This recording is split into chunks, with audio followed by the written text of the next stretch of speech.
Hello everyone, welcome back to the channel. I'm Ben, this is Books with Genghis Khan, and today I have for you my March reading wrap-up, and there's a lot to get to. A couple 5-star reads, one new favorite book of all time, and a lot of 4-star reads. So a high quality month, but one book that was just a major disappointment. But let's get into it. I started out this month looking ahead to the Sun Eater Book 6 release, Disquiet Gods, getting into some of the short fiction. This is the Dregs of Empire and other stories. So it has the new novella, Dregs of Empire, along with the Tales of the Sun Eater Volume 3. So I've been making my way through this over the course of the month, getting back into the Sun Eater mood, and it's been great.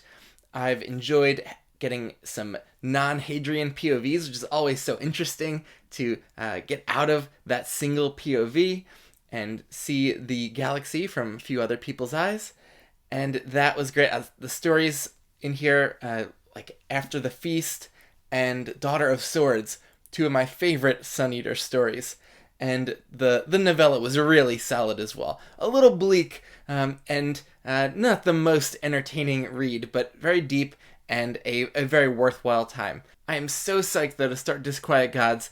I got the physical book just yesterday, and I started reading the beginning, and it's such a great start. I want to dive in, but I'm waiting for the audiobook to come out at the end of the month. It's delayed a bit, waiting for the narration, which is so great from Samuel Rowkin. So I'm just in agony right now, not being able to read that and knowing that I have it in my hands. But this is one of my favorite series, and it's a great time to be a Sun Eater fanatic.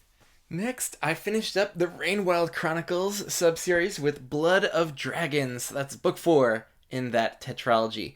And this, I ended up at 4 stars. I had a really engaged, solid time with it, but I never fell in love with this book. And I've seen a lot of people liking the books 3 and 4 of Rainwild a lot more than books 1 and 2, but I was very much the opposite. I was so compelled by the plot and the journey in books 1 and 2, and a lot of the character arcs kind of felt like they went on their whole journey and left in a satisfying place. And then once we pick up back in City of Dragons, it felt like there was a lot of resetting and a lot of treading the same ground over that book and this book with the character arcs for the POV characters. And I saw a lot of things coming. This book felt really predictable, but it was pretty slowly paced, so it always took a long time for things to happen that I could see coming. Just extra long conversations between characters that felt a little repetitive, and so I was a little bit restless reading this one. And overall, now that I'm done with this sub-series, Rainwild Chronicles, I can see why people generally place it at the bottom of their enjoyment with all the Realm of the Elderling sub-series, because I didn't find the whole thing fully satisfying. And I think if Hobb had just kept some series symmetry and made this 4-book series a trilogy, it would have been tighter. And then, man, these last 2 books really felt to me like they could have been combined for some more narrative momentum and not have to repeat some of the same kind of character beats over and over. But overall, I had a really good time with it. Unfortunately, character I used to love from the first 2 books, Thymara, just kind of grated on me by the time this book was kind of going through its paces. But most of the other characters I was really invested in, enjoyed spending time with, and seeing what was happening with the dragons was so cool. The kind of main climax here was really thrilling, except Hobb kind of just cut the scene in the middle before it ended, and we had other characters recounting what happened, which was a choice that just did not work great for me. I would have just loved seeing that whole scene play out on the page. But overall, a really satisfying sub-series. I've loved the third-person POVs in Live Ship and in Rainwild for the most part, and I am really hyped to get into the final trilogy in Realm of the Elderlings. I'll be getting to that soon, probably sometime this month, and I cannot wait. I then continued my journey through the Alex Verus Urban Fantasy series by Benedict Jacka. So this is books 3 and 4, Taken book 3 and Chosen book 4. These one-word titles are a little tough to remember which goes with which, but these were solid. I think book 3, Taken, felt like a little step up from book 2, but book 4, we start getting more flashbacks, getting the full picture of Alex's past and what led him to this present point, and it was really harrowing stuff. And this was the first book that didn't followed the same kind of mystery plot that the previous three had, and it was kind of just this clear threat that Alex and his friends were facing and had to figure out how to survive against. And it set up something that seems like it's going to be really important going forward. And so I'm getting the feeling as I'm reading through this, like I did with the Dresden Files, that it is building towards a little something more epic. And the one thing that's holding it back right now from feeling maybe as fully engaging as reading the Dresden Files is that I don't think Jack is as good with the side characters. I find the work he's doing with Alex Verus here to be extremely compelling, and the future of sight magic is always interesting to see how it plays out. But the side characters often don't feel fully formed. They feel a little indistinct, and they don't feel like cardboard. They feel 3D and real, but I don't know what it is that they're not just fully jumping off the page yet. And if I'm only really caring about the protagonist, Alex Verus here, I think I'll have a good time with this series, but it won't reach those kind of special heights that the Dresden Files did. And I am hoping for more of that epic, connected plotting. But if it just remains kind of solid 4 or verging on 5-star read here chosen, I think I gave this one a 4.5. If that's all it remains, I think I'll be satisfied with that, having just certain expectations for what these reads are. They are pretty slim. They go very quickly. There's not a lot of different world building and moving parts to get a handle on, and so they're easy to sink into.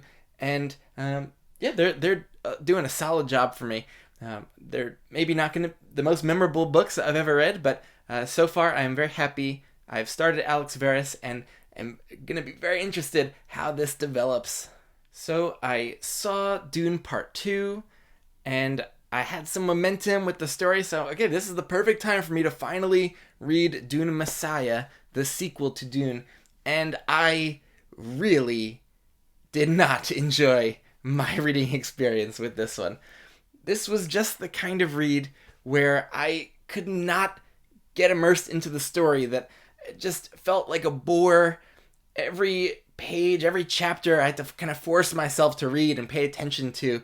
I just never found myself caring, and luckily it wasn't that long of a read, but still, I just did not find anything here really enthralling to me. Now, intellectually, I could appreciate a lot of what was going on, but it was just not really working for me. I don't find really anything about the whole Dune story really exciting for me personally. I didn't love book 1. I liked it, but the movies really haven't been special experiences for me either.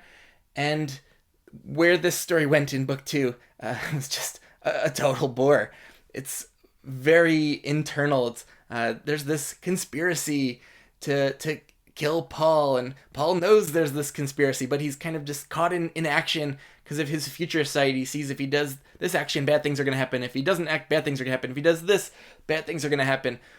And there's just not a lot of plot movement in this. It's heavy on just internal character conflicts, which I never found interesting really throughout this book. I am very happy if other people finding that, the movies or this whole universe to be much more interesting than I'm finding it. But there was very little here that held my interest, and I really should not continue. I do have curiosity about the next books, and I know the next couple are supposed to be very different from Messiah, and this one's kind of an outlier in the type of book it is. So maybe I will continue just out of pure curiosity to see where things go.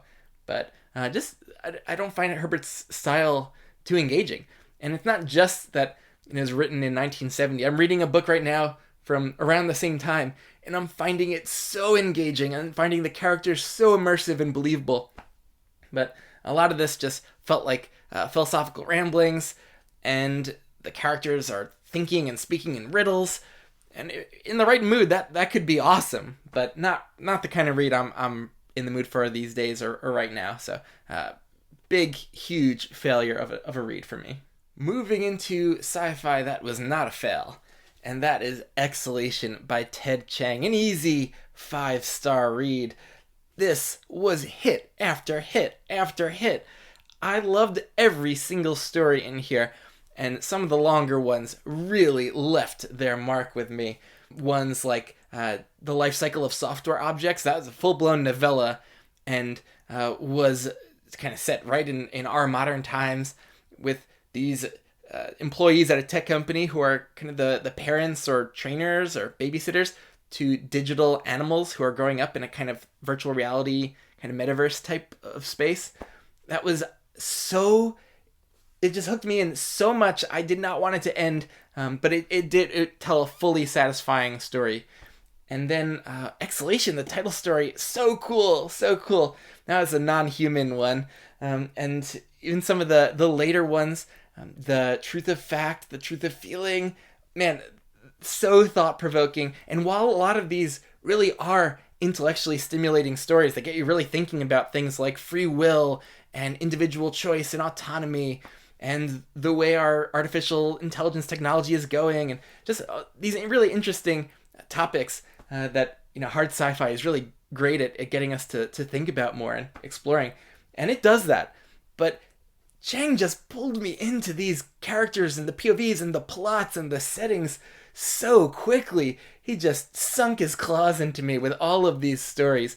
There were also a nice variety of length. There are some just like 30 pages, a long novella in there, some like micro stories, just a few pages long. And, those weren't as impactful, but I enjoyed having different lengths to kind of go through and made this feel like a really varied journey of a collection. And it really worked as a collection too. So I did like his earlier collection, Stories of Your Life and Others, but I appreciated those more intellectually rather than just getting fully engaged and connected like I did in these. So this was a huge level up in my enjoyment of Ted Chiang, and now he is just easily one of my favorite modern sci-fi authors. Cannot wait to read more from Ted Chiang. Moving to one that's just barely sci-fi, that is 11/22/63 by Stephen King, often just praised as people's one of their favorite King books. And I've only read Salem's Lot and Apt Pupil before, so I'm kind of a newbie with King. And this is my third ever King book, and it utterly blew me away. I, for years, knew I wanted to try it, but was intimidated because it's a real chunker. Knew it was a time travel story, and I thought it'd probably be really slow developing for it to be this long. And it was not at all. It got moving really quickly in the beginning, and I was doing a lot of it immersively. The audiobook narrator was spectacular. Not a very kind of prolific audio narrator. He's been more of a kind of American TV actor, I think, and film actor. But the audio was just perfect for Jake Epping, the kind of only POV we get here. And I also enjoyed reading the prose because King is just constantly adding flourishes to the text. A lot of things in italics, in different fonts, the punctuation marks, added some character, and even some in-world kind of textual things that he included here in different formats. So I found it really immersive to read from the physical book and listen at the same time. And what a journey we went on. I've often had time travel fantasies because I watched Back to the Future a lot growing up, but the 1950s America has always had this kind of magical pull on my imagination. What it'd be like to live at that time or go back to then. And we get so much quality time just going back and living day to day and in late 1950s America, early 1960s. But it would have not been nearly as engaging to me if I just would have read a litfic novel about someone living back then, which I've done a few of those in my life. But the fact that it's someone from the 2010s who has seen the kind of modern world and modern America and then going back to then is what really just made this so powerful. And from that perspective, it was just so immersive, and I could easily have imagined myself as Jake going through this. And he was just such this identifiable cipher for me to almost live this type of fantasy through.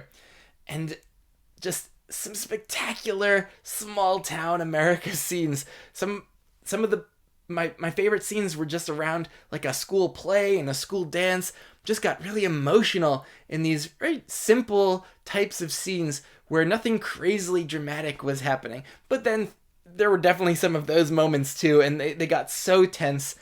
and I was almost dreading getting towards the end because I kind of felt like no matter how things played out with the Kennedy assassination, which you can probably guess from the cover is kind of at the heart of this book. This character's going back in time, try to prevent the Kennedy assassination. I was worried no matter how it played out that the ending of this book wouldn't feel very satisfactory, but man, was I so wrong. The ending was spectacular.